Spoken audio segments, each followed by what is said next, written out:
Well, wasn't that sobering? How you doing? Tim here once again. A View from the South Stands coming to you on Sunday, the day after Toronto FC's first loss of the 2014 campaign.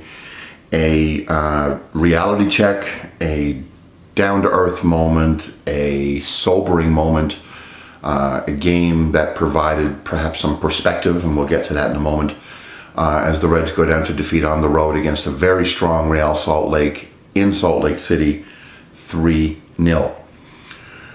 Now, you can call last night any number of things. You can call it a reality check. You can call it a down-to-earth moment. You can call it, a moment of clarity, whatever you want to call it. 3-0 away at RSL is definitely sobering, especially considering a lot of the enthusiasm that we've had over the last couple of weeks. Of course, Bradley, Defoe, Cesar, Di Rosario, Osorio, Henry, Caldwell, all of these players playing so well in the first two games. Of course, the win in Seattle and the home win against DC United.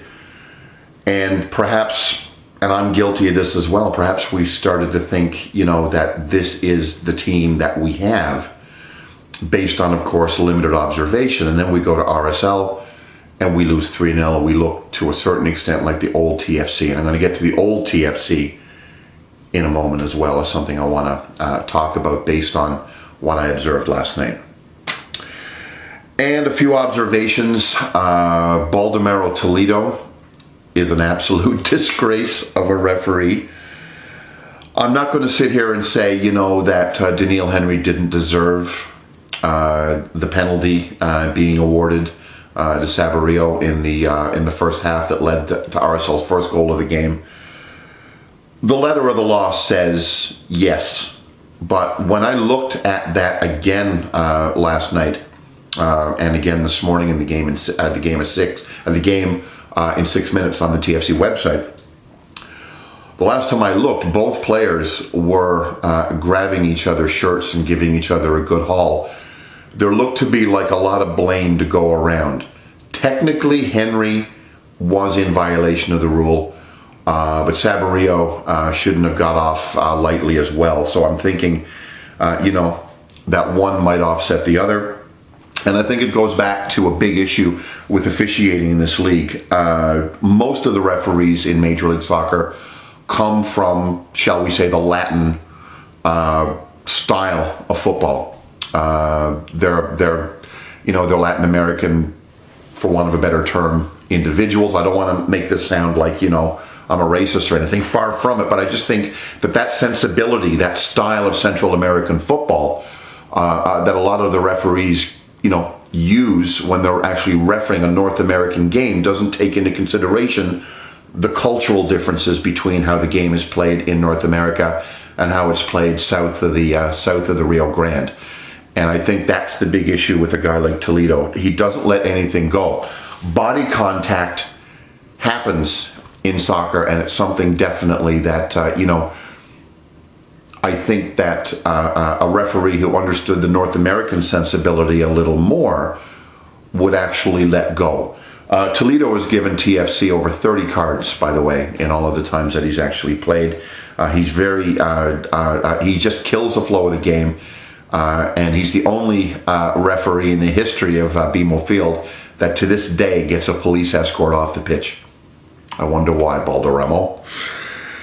On to a couple of difficult observations as well, which gets me to the main thing I want to talk about today, were Bradley Orr, who did play and Mark Bloom, who stepped in for Jackson and the injured Osorio, respectively. Both were really poor on the night. Both were overwhelmed. I don't know if that was due to the 4-4-2 that Nelson slavishly sort of sticks to, or if they were just actually, outclassed by a very solid midfield from RSL. But I think both of them were out of their depth last night, and it was painfully apparent because the Reds could not get anything flowing whatsoever from the midfield. Jackson and Osorio were really missed big time, and I think this is the observation that I really want to share more than anything today.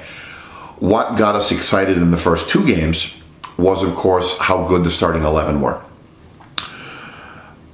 couple of those starting 11 guys are out, and we got to get on. We got to get into our bench players. We ended up having a really poor game, like we had last night.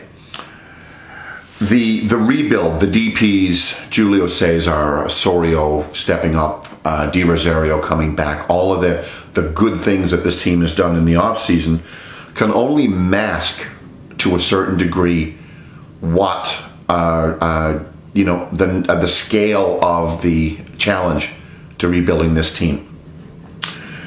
RSL is a perfect example of how to actually use the MLS system, whether it be drafting, whether it be trading, whether it be sensible signings, whether it be keeping teams together for a long period of time. Take your pick.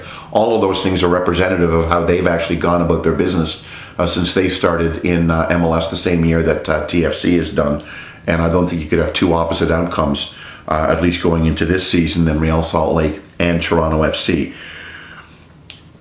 The DPs, all of the good things that TFC have done, can only mask over the 7 years of shitty drafting, shitty trading, stupid signings, horrible cap management. Take your pick. All of the mistakes upon mistakes upon mistakes that this team has actually done after the starting 11 has left the cupboard really, really bare.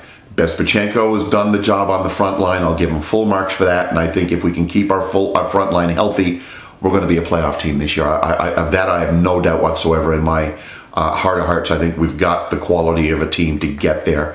And again, we're at 6 points after 3 tough games so far. So, all is not lost after one tough night in Salt Lake. But I think we still have a ways to go. Izzy Nakajima-Ferran came in this week because, again, we're really, really thin in the midfield after the starting 4. I think you're going to see a lot more of that over the coming weeks and months. And I think that more than anything else is what I took from last night's game. Starting 11, we're there. Once you get past the starting 11, we still have a lot of work to do because a lot of damage has been done over previous years. And speaking of previous years, we're on to Columbus now. That's again going to be a challenging game. They're leading the East. Gonzalo Higuain has been excellent so far. They've got 7 goals for, 2 against. They're undefeated. They just did what we did a while ago. They went to Seattle yesterday and won 2-1. And of course, everybody knows the history between TFC and Columbus. Whether it be on or off the field, it's going to be a very big challenge this weekend at Cruz Stadium to get a result. I'm again optimistic. I think that more than anything else, other than the point I made about, the DPs and the new signings papering over the problems over the last 7 years, and we still have a ways to go on that end, I think it's going to be something to think about going forward is where this team actually really, really is. We're not the team that beat Seattle 2-1 away. I don't think we're the team that lost 3-0 to RSL away. I think we're somewhere in that murky middle. We're better than we showed last night. We're probably not as good as we showed in Seattle. And I'm hopeful for a bounce back in Columbus. The last thing I want to very quickly talk about are the possession numbers. And again, I'm not a big stats guy. I don't believe that possession is the be-all and end-all. But when you don't have the ball for 60% of the time, game after game after game, and there's been game after game after game, there's been 3 so far where TFC hasn't gotten over the 40% mark in possession, I think you actually run the risk of running your starting 11 absolute ragged. When you have the ball, you don't work so hard. You're not fighting to claw it back. You're able to put some passes together. You're able to give your defense a breather. None of that's been happening in the first few games, and I'm quite hopeful that Ryan Nelson takes that into heart and finds a way of actually not only bouncing back from the game in Salt Lake City, but taking a look, perspective-wise at where we've been in the first 3 games, where we've been, this over-the-top counter-attacking club. We need to hold on to the ball more in the midfield, and I'm hopeful that that's going to be something we're going to start to see changing this weekend in Columbus. I want to thank you very much for watching. Have yourselves a wonderful week, and don't be jumping off bridges and skyscrapers just yet, guys. We're not a cup-winning side yet, nor are we an absolutely horrible side either. There's optimism, there's hope, and let's hope that hope is rekindled this coming weekend in Seattle. Thank you very much for watching, and you guys have a wonderful week. Cheers.